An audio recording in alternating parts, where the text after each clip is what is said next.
ውድ ቻናላችን ቤተሰቦች እንኳን ወደ ቻናላችን በደህና መጣችሁ። ምሽት 5 ሰዓት ላይ በጀመረ ጨዋታ ሊቨርፑል ጋላታሳራይን 4-0 በሆነ ውጤት በማሸነፍ በድምሩ 4-1 በሆነ ውጤት ወደ ሩብ ፍጻሜ ማለፋቸውን አረጋግጧል። የዚህንም ጨዋታ ማች ሪያክሽን ይዤላችሁ መጥቻለሁ። እስከ መጨረሻው ደቂቃ ድረስ አብራችሁ ቆይታችሁ እንድትከታተሉት እንደዚሁም ደግሞ በጨዋታው ዙሪያም ያላችሁን ሀሳብ እንዳለ ኮሜንት ሴክሽን ላይ በመጻፍ እንድታሳውቁኝ ሰብስክራይብ፣ ላይክ፣ ሼር እያደረጋችሁም የቻናሉ ቤተሰብ እንድትሆኑ በአክብሮት እጠይቃለሁ። አሁን በቀጥታ ወደ ማች ሪያክሽናችን የምንገባ ይሆናል። አብራችሁ ቆዩ። የዛሬውን ጨዋታ በአንድ ቃል እንግለጸው ከተባለ ፐርፌክሽን የሚለው ቃል በደንብ የሚወክለው ይመስለኛል። ምክንያቱም ሙሉ 90 ደቂቃ በመከላከል የሚሆን በማጥቃት ረገድ ኳሱን በመያዝ ረገድ ሊቨርፑሎች ሙሉ ለሙሉ ጋላታሳራይ ላይ ብልጫ ማሳየት ችሏል። በዚህም ብልጫም ታግዘው 4-0 በሆነው ውጤት ማሸነፍ ችሏል። የሊቨርፑልን የማሸነፊያ ግቦች ዶሚኒክ ሶቦዝ ላይ 25ኛው ደቂቃ ላይ፣ ሂጉ ኤኪቲኬ 51ኛው፣ ራያን ግራቨንበርግ 53ኛው እንደዚሁም ሞሐመድ ሳላ 62ኛው ደቂቃ ላይ ማስቆጠር ችሏል። ሊቨርፑሎች እንግዲህ ከዚህም የበለጠ ጎል ማስቆጠር የሚችሉባቸውን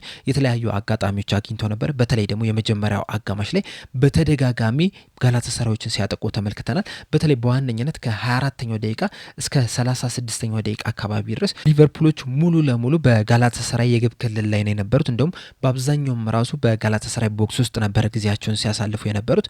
በእነዚህም አጋጣሚዎች ደግሞ ሞሐመድ ሳላ ከበረኛው ጋር 1-1 ተገናኝቶ ነበረ። እንደዚሁም ፍጹም ቅጣት ምት ማግኘት ችሎ ነበር። ነገር ግን እነዚህን ሁለት አጋጣሚዎች ሳይጠቀምበት ቀርቷል። በመጀመሪያው አጋማሽ ላይ ሊቨርፑል እንዴት ብሎ 1-0 ብቻ እንዳለቀ ራሱ በጣም ነው የሚገርመው። ምክንያቱም ከዛም የበለጠ ብዙ ጎሎችን ማስቆጠር የሚችሉባቸውን አጋጣሚዎችም አግኝተው ነበርና በጣም ፐርፌክት የሆነ አጀማመርን ነበረ መጀመር የቻሉት። ከመጀመሪያው ደቂቃ ጀምሮ ለማጥቃት ነበረ የገቡት። ይህንን ጨዋታ የግድ ማሸነፍ መቻል አለብን፣ ራሳችንን በደንብ ማሳየት መቻል አለብን በሚል ሙሉ ወኔ ተነሳስተው ነበረ መግባት የቻሉትና ያንንም ነገር በጨዋታው ላይ መመልከትም ችለናል። ሁለተኛው አጋማሽ ላይ ጋላታሳራዮች በጥሩ ሁኔታ ጀምረው ነበረ።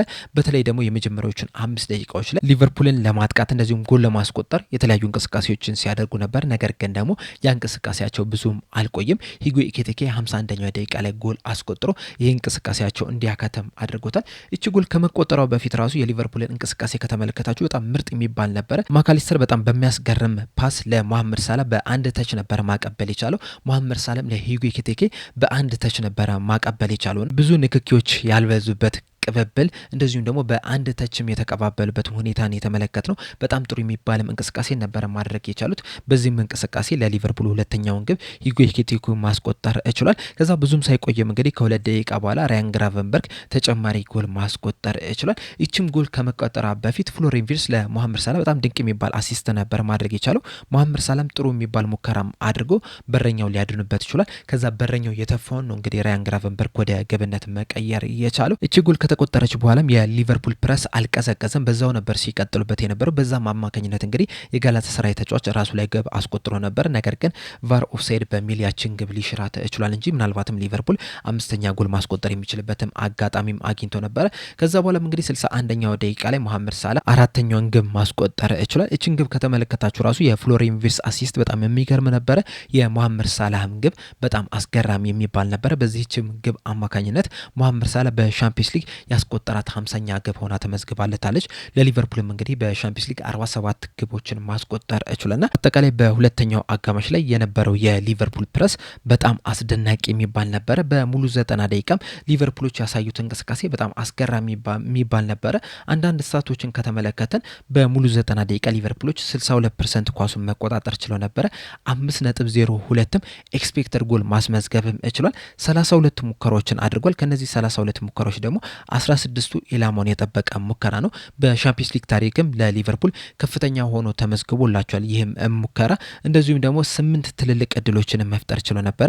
ነገር ግን ከነዚህ 8 ትልልቅ እድሎች 7ቱን ሊያባክኑት ችሏል እንጂ ምናልባትም ከዚህ የበለጠ ጎል ማስቆጠር የሚችሉባቸውንም አጋጣሚዎችም አግኝተው ነበር። በተለይ ቅድም እንዳልኳችሁ ፔናልቲው እንደዚሁም ደግሞ የ1-1 ከበረኛው ጋር ሞሐመድ ሳላ የተገናኘበት አጋጣሚን ወደ ግብነት መቀየር ነበረባቸው። እንደዚሁም በጋላታሳራይ ቦክስ ውስጥም 58 ጊዜ ኳሶችን መንካት ችሏል። የጋላታሳራይን ስታት ከተመለከታችሁ በጨዋታው ላይ 0.18 ኤክስፔክትድ ጎል ብቻ ነው ማስመዝገብ የቻሉት። እንዲሁም የመጀመሪያው ሙከራ ራሱ ለመሞከር ወደ 40 ምናምን ደቂቃዎችም ፈጅቶባቸው ነበረ። እንደዚሁም ደግሞ አጠቃላይ 4 ሙከራዎችን ብቻ ነው መሞከር የቻሉት። አንዱ ብቻ ነው ኢላማውን የጠበቀ ሙከራ የነበረው።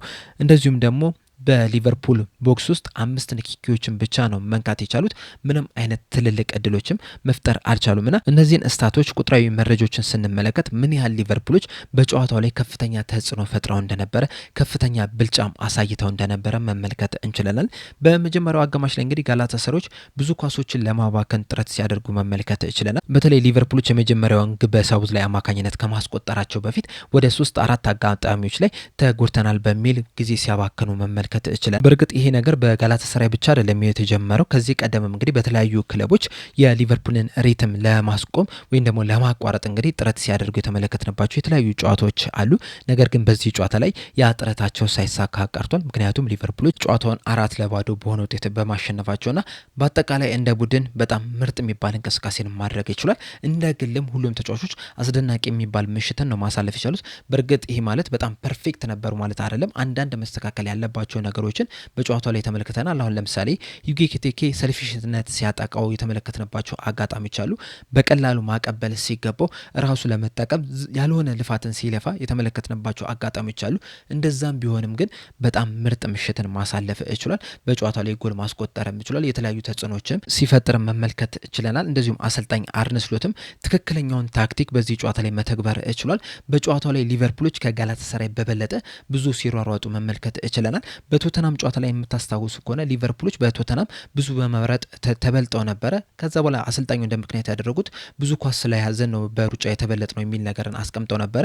በዚህ ጨዋታ ላይ ግን ኳሱንም ተቆጣጥረው በጣም ብዙ ሲሮጡ መመልከት ችለናል። የተለያዩ ቦታዎችንም ሲያካልሉ መመልከት ችለናል። በጨዋታው ላይም ያላቸው ሞራል እንደዚሁም ደግሞ ለማሸነፍ የነበራቸው ፍላጎት ራሱ በጣም ከፍተኛ የሚባል ነበረ።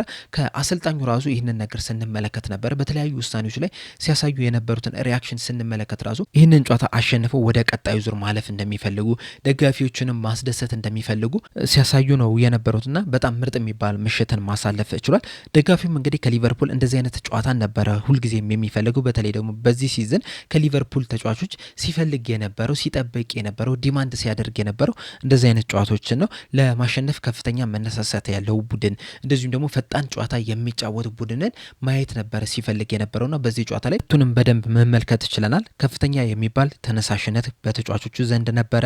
እንደዚሁም ደግሞ ጎሎችን ለማስቆጠር ለማጥቃትም ከፍተኛ የሚባልም ጥረትም ሲያደርጉ መመልከት ችለናል። ሲሯሯጡ መመልከትም ችለናልና ይህንን ሊቨርፑልም ከዚህ በኋላ በሚቀሩ ጨዋታዎች ላይ በደንብ ማሳየት መቻል አለባቸው። ምክንያቱም ደጋፊ የሚፈልገው ይህንን ነው እና እንደዚህ አይነት ጨዋታዎችን ደግሞ ደጋፊ ባየ ቁጥር ድጋፉም ከዚህ የበለጠ ከፍተኛ እየሆነ ነው የሚሄደው። በዚህ ጨዋታ ላይ እንግዲህ የሊቨርፑል ደጋፊዎችም ድጋፋቸው ራሱ በጣም አስደናቂ የሚባል ነበርና ይህንን ድጋፍ እንዲቀጥሉ ከተፈለገ ደግሞ እንደዚህ አይነት ምርጥ ጨዋታዎችን የግድ ማሳየት ያስፈልጋልና ሊቨርፑሎች በሁሉም ረገድ ዛሬ በጣም ምርጥ የሚባል ምሽትን ማሳለፍ ችሏል። በዚህም ምርጥ ብቃትም ወደ ሩብ ፍጻሜ ማለፍ ችሏል። በሩብ ፍጻሜም ከፒኤስጂ ጋር የሚገናኙ ይሆናል። እናም እንደ ዛሬው ጨዋታ በጣም ምርጥ ብቃታቸውን በፒኤስጂ ጨዋታ ላይ የሚደግሙ ከሆነ ፒኤስጂዎችንም አሸንፈው ወደ ግማሽ ፍጻሜ ማለፍ ይችላሉ።